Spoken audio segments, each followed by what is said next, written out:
Hey guys, Masterpiss here, and in this video I'm going to go through trinkets again for 7.1.5. Now in this video I'm going to do the trinkets for the Breath of Sindragosa spec because it's pretty much the spec to play at the moment, so I think it's more relevant just to work on the trinkets for this spec rather than re-going over the trinkets for the machine gun build. So before we get into it, I just want to make a note that this list is comparing if all trinkets were equal item level. So some trinkets will be outperforming one of the higher ones on the list purely based on item level. So what you have to really remember is strength is king. So you're going to have a trinket that's 880 top of the list is not going to perform as well as a 900 trinket at the bottom of the list. So really sim yourself before you have a look at every individual trinket. So to start our list off, we've got Kil'jaeden's Burning Wish. Now this is the highest performing trinket. This trinket will give you the biggest damage increase.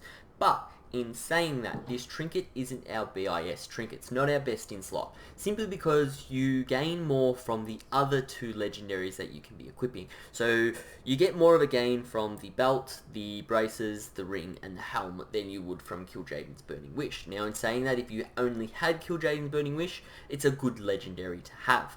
But it isn't our best trinket.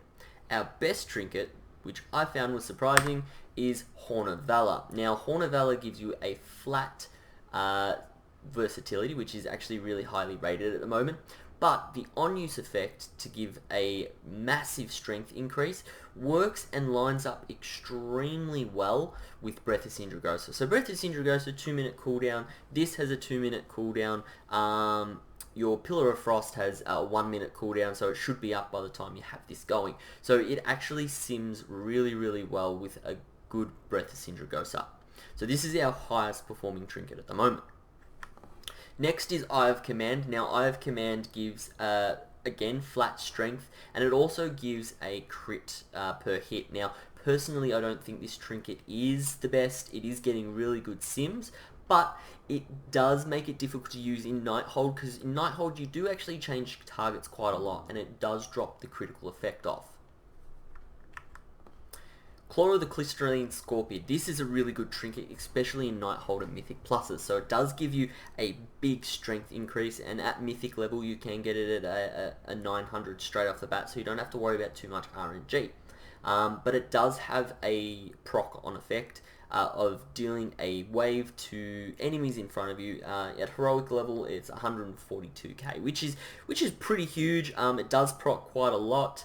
You probably see it maybe proc 4 times in a minute, give or take. So it does do quite a bit of damage. It's really good for Mythic Pluses and cleave targets.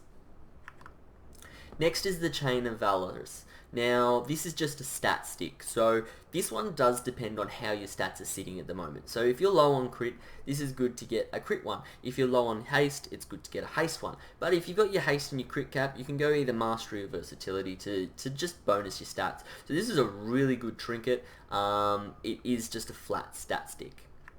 Next is the Urn. Now the Urn is also a flat stat stick. Same with the Chain of the Valorous, if you've got a mastery one, it's exactly the same as this, just this one gives you a remove all the fear effects. Now there's not any encounters in Nighthold that have a fear effect, but you know, it's nice to have a move to PvP, whatever. Hungering Pack is actually doing really well at the moment too, because it is a stat stick, just it has an on-use effect. On-use and equip effect. So when you kill something, you get 30% movement speed. In Nighthold it's good because there's a lot of adds that die. So this is not too bad, it's a crit stat stick. Again, another stat stick. So you'll see that with the Etten Fingernail, you're getting a lot of different stats. The only problem with this is it's an 860 base, and you do have to get really lucky once every 8-week cycle. So again, if you do get lucky, you get a 900 and 921, either or. It's just going to give you flat strength and crit mastery haste, which at the moment are really well for us.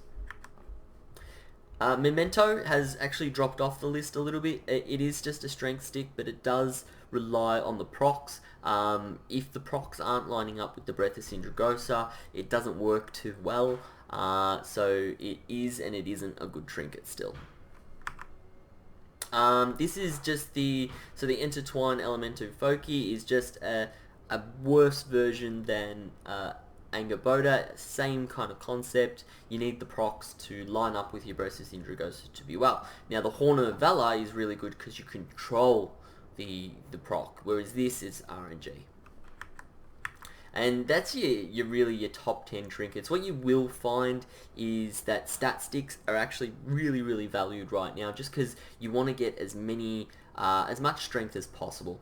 Now, like I said previously, you do want to be simming yourself when you get a new trinket, because not always the higher item level one will win.